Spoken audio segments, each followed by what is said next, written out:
Hello coin collectors out there, welcome back to the Big D Coins channel. Now the Big D Coins channel isn't necessarily associated with any political party or with any news outlet, but in today's video we are going to talk about both of those. This is some breaking news, well, relatively breaking news about politics. So on July 20th, President Trump signed into bill the American Innovation $1 coin bill.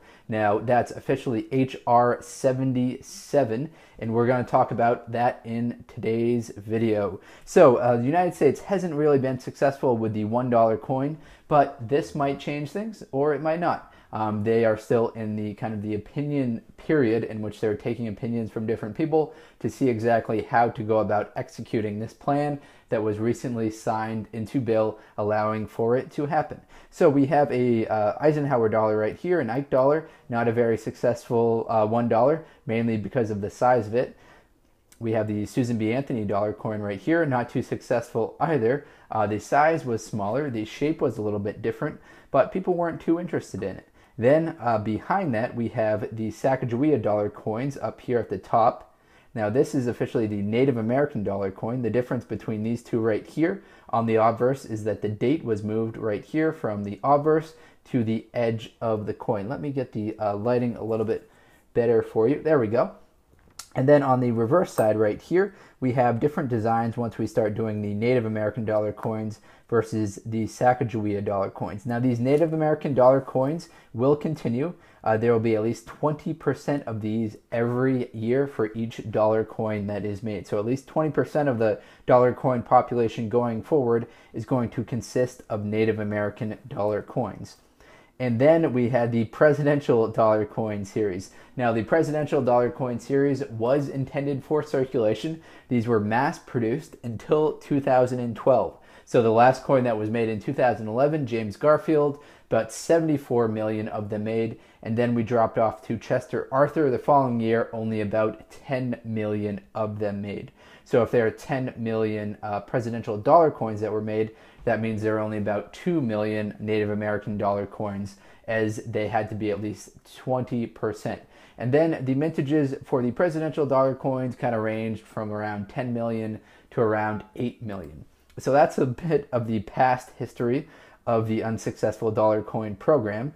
What's different about this one going forward is that these coins are not going to be intended for circulation. So NIFC. You might still be able to sneak some of these from your coin rolls from banks, but that's only if a collector buys them and then puts them back into circulation.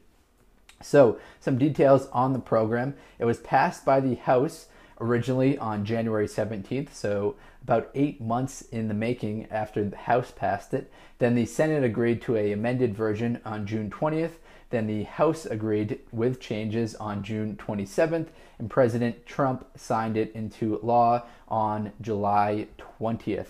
What we know about the design of the coin is basically three different things. One is that the obverse has to have the Statue of Liberty, it has to have In God We Trust, and it has to have the $1. Now, it wouldn't really make too much sense, I don't think, for them to use this exact design, so they'll probably likely switch it up. We'll have the something maybe a little bit different angle of the Statue of Liberty on the obverse of the coin. The edge of the coin will have an inscription going around the outside of it. That's where we're going to see the E pluribus unum. We'll see the date, and the mint mark will be on the edge of the coin, which is consistent with the presidential dollar coins and the Native American dollar coins. Now, the rules for the obverse of the coin, all we know about that is that it will not have a bust or a portrait, pretty much the same word, of a person living or dead on the obverse of the coin. It will, on the reverse of the coin. It will have a significant innovation, a innovator or pioneer, or a group of innovators or pioneers. No one really knows what those designs are going to look like.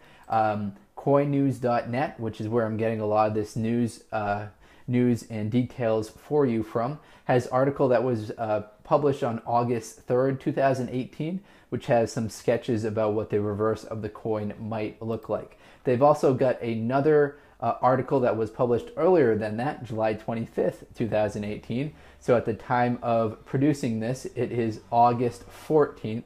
August 13th. So we are a little bit late on announcing this. Some other channels have covered it already, but just thought I'd share it with you guys. The 40,000 or so people that are watching it might not have seen it on Coin News or other YouTube channels. So some other stuff that we know and that we don't know. We don't have any timeline for this, when this coin will actually start coming into circulation. It's allowed to start coming as soon as possible. However, some people theorize that maybe they're waiting for the America the Beautiful quarter program to end, which is scheduled to end in 2020. So maybe that is when it will come out. No one really knows. The rest of this information is kind of just hearsay. No one really knows until we get some more details on what the mint is actually planning on doing. The legislation itself was pretty broad as far as when the coin program will start and what the designs have to look like on the reverse of the coin. All right, everyone, that's all the details that I've got. I know I don't really have too much, but that's some breaking news, relatively breaking news for you within the last month that you guys might be interested in knowing. So thank you very much. I will see you tomorrow on the daily uploads here on the Big D Coins channel. Thank you very much, everyone, and best of luck coin collecting out there. Enjoy.